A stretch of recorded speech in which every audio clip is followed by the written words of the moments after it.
Kembali lagi dengan saya Afriandi Siotang dengan podcast Joker Joglo Kembar. Nah, kali ini saya tidak sendirian nih. Saya ditemani oleh Bapak Taufik Hidayat dan Bapak Rizky Asiwan. Nah, Kita anak bangun pagi, kita latihan dari pagi, kita harus push up, kita kuatkan, otot ada. otot ada, Oh.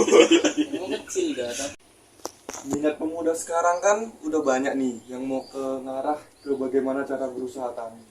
Tapi permasalahan anak-anak muda sekarang pasti mereka memikirkan modal. Biaya-biaya mereka dalam melakukan usaha tani. Dan mereka berpikir kayak bagaimana sih? Berapa sih modal yang mereka butuhkan? Pasti kan mereka berpikir banyak yang mereka butuhkan. nah, jadi Pak Rizky, kita tuh harus tahu berapa modal dan juga rincian kita dalam berusaha tani. Nah, pas sekali nih kawan-kawan. Dalam permasalahan ini kita ada narasumber nih yang mengerti dan tahu tentang rincian wirausaha petani ini. Nah, tentu saja mari kita panggil Bapak Ardiansyah. Nah, Pak Ardiansyah ini saya dengar udah sekitar 5 tahun ini sebagai wirausaha muda, dia sudah melaksanakan kegiatan berusaha tani dan usaha taninya bagus, berjalan dengan lancar. Berarti ini adalah narasumber yang tepat untuk kita hadirkan bersama-sama teman-teman sekalian. Sehat Pak. Duduk Pak, duduk. Selamat datang Pak di podcast kali ini Pak. Nah, tentu di video kali ini kita akan bahas tentang modal dan biaya tentang wirausaha petani Pak.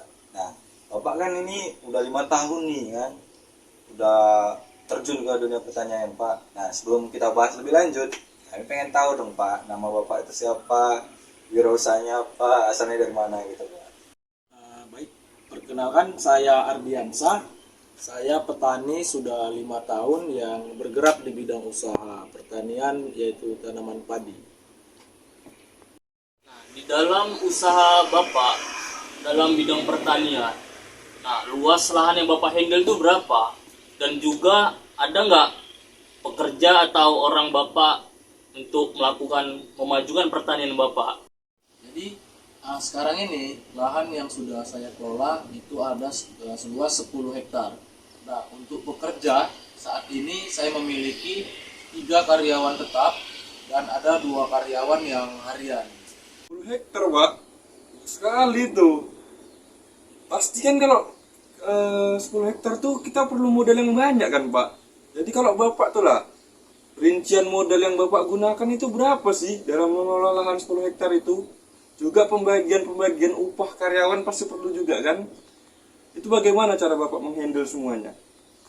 Nah, untuk itu saya mengkalkulasikannya dalam 1 hektar itu modal biaya yang saya perlukan itu 8 juta sampai 8.500.000. Itu udah termasuk dari pengolahan tanah, kebutuhan benih, pestisida, pupuk, dan panen hingga sampai gaji karyawan saya. Oh berarti itu untuk sekali masa panen ya Pak?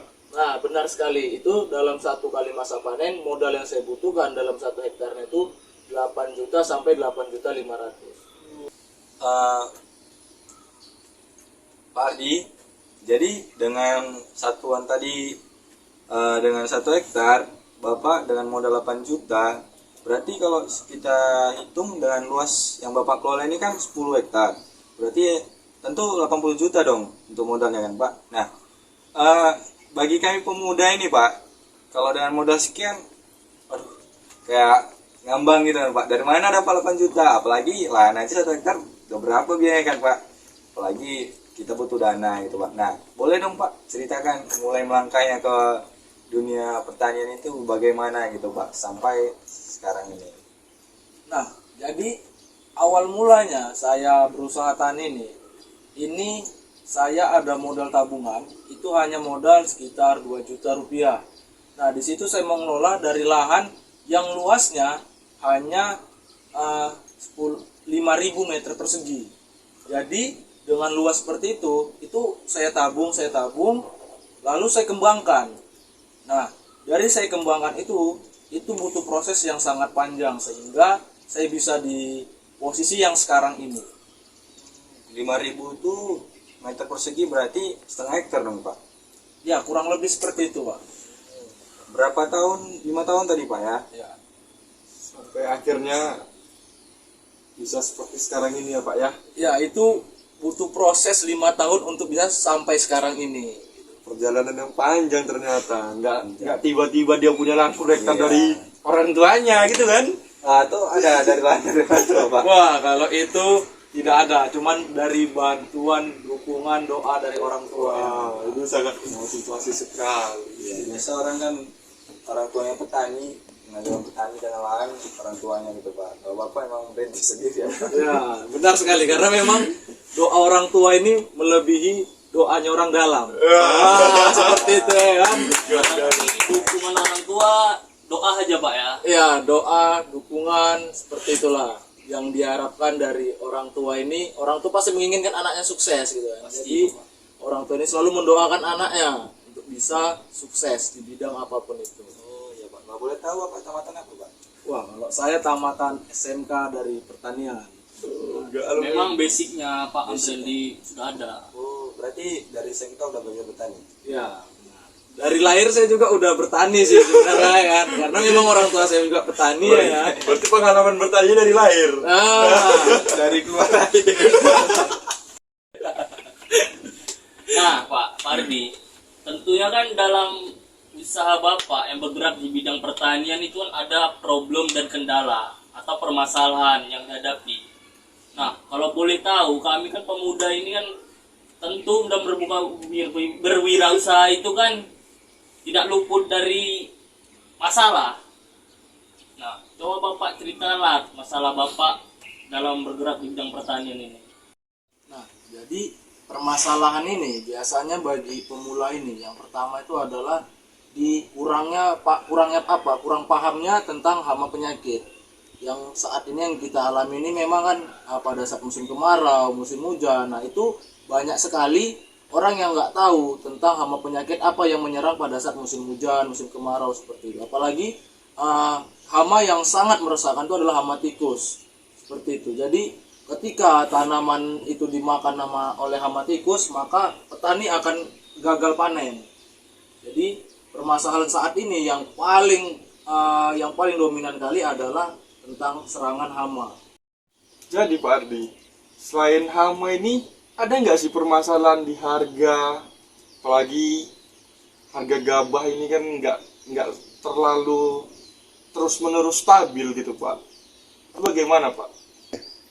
Nah, biasanya kalau masalah di harga, apabila panen raya, harga itu kan biasanya menurun. Nah, jadi untuk mencegah seperti itu, biasanya saya menyimpan padi dalam gudang. Jadi saya menyimpan padi kering, apabila nanti padi mulai naik lagi harganya, maka padi keringnya akan saya jual. Itu biasanya dengan kisaran harga yang 50% naiknya daripada harga sebelumnya. Jadi strategi Pardi ini menyimpan gabah kering itu di gudang ya gitu Pak. Jadi kalau kita menyimpan gabah di gudang itu berapa lama tahannya gabah ini tadi Pak? Menunggu harga jual tinggi. Iya. Nah, biasanya saya menyimpan itu dalam waktu minimal itu 3 bulan.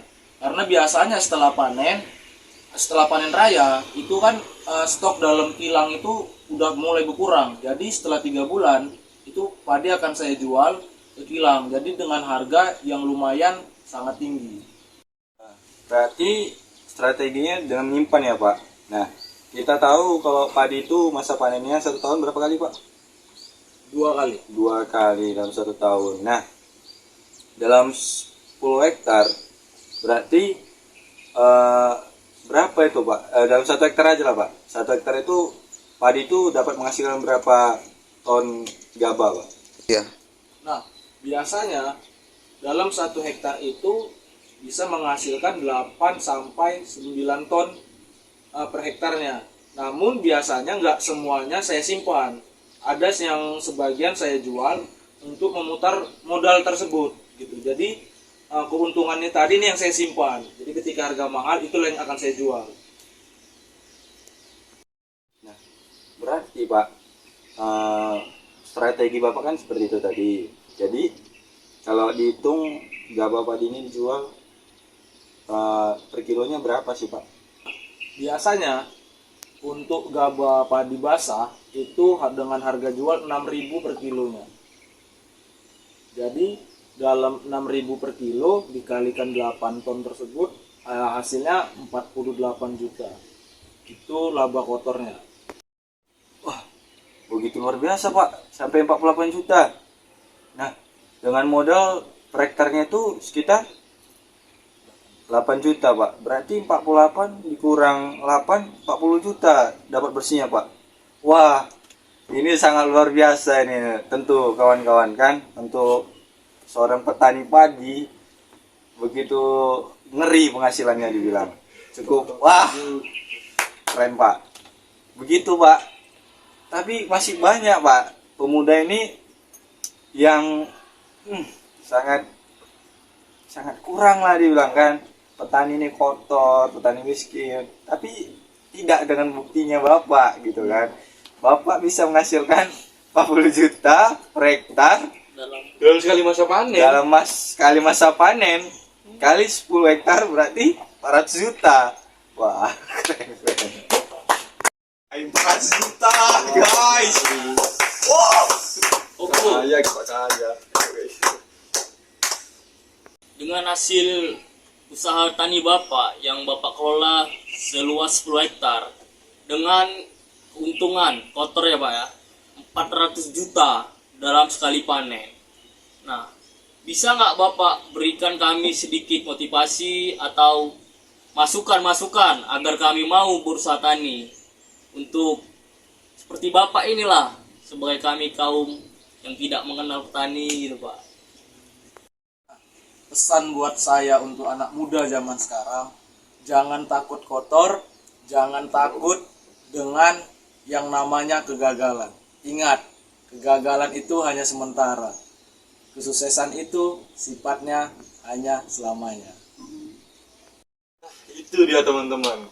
Keuntungan besar yang kita bisa dapatkan dalam berwirausaha ini benar-benar menggiurkan, benar-benar membuat kita ini termotivasi. Apalagi juga tadi Pak Ardi udah ngasih kata-kata motivasi untuk kita. Dan bagaimana sekarang tinggal teman-temannya mau atau tidak dalam melakukan berwirausaha pertanian ini. Nah, Ya benar nih kata kawan Rizky. Jadi pemikiran pemuda sekarang kan Pak, mindsetnya tuh terlalu rendah ya Pak. Jadi masa dengan petani menyentuh tanah kotor hitam ke segala macam, buktinya hitam pun tapi berduit. Itu dia yang dicari. Jadi cewek pun menempel ya Pak.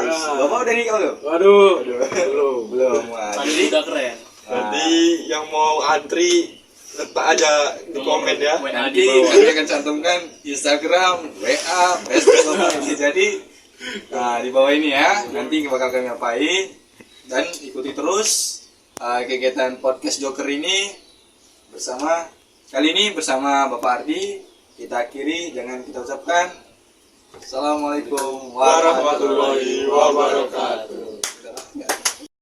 Dari kelompok podcast Joker yang beranggotakan saya M. Taufik Hidayat, Aprandi Sotang, M. Rizky Arida Sibuan, M. Ardiansa, dan M. Parijal.